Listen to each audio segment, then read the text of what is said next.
Hi, I'm Tammy Gustafson with LiveFree Counseling, and we're on our third of a series of 4 about boundaries.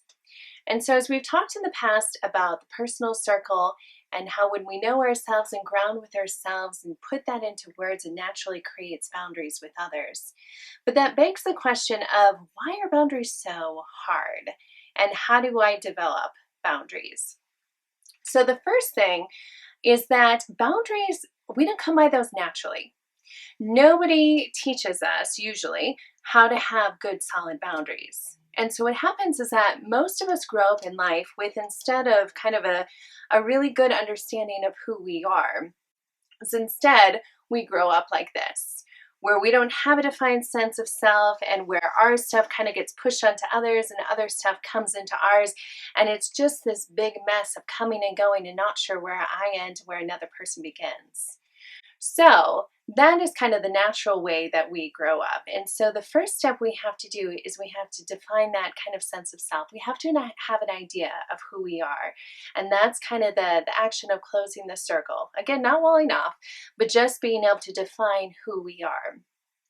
So there's a lot of ways that we can do this because a lot of the people I work with come in, especially women, and they're like, I don't know. Like, I don't know what's in here. I don't know who I am. You know, I've never discovered it, or I lost it while raising kids, or whatever the case may be.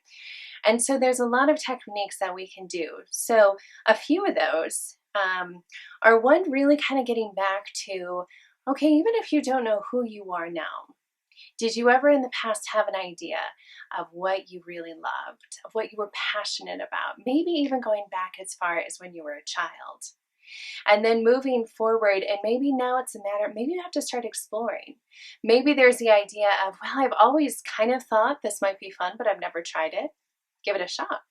And then you'll know. If you thought, well, gosh, maybe I'll like running, then you can go running and you can either love it or you'd be like, I never want to do that again. But either way, that's data to start to fill in that circle. Another way to fill in that circle is to get input from other people who you know, love you, and care about you. It has to be people who really have your best interest, but to ask them, who would you say I am? What are some things you might have noticed about me? And they might also start to be able to give some vocabulary and fill that in. So there are many other ways, and I'll invite you to join us for a boundaries seminar. We're going to fill in more of those blanks. I'm going to give a lot of more ideas as far as how you can start to fill in this circle, how you can start to have that sense of who you are, and then that going forward will help with those boundaries. So please join us October 1st. And again, you can register online, livefreecounseling.com/events, or call us at 465-6180, and we look forward to seeing you there.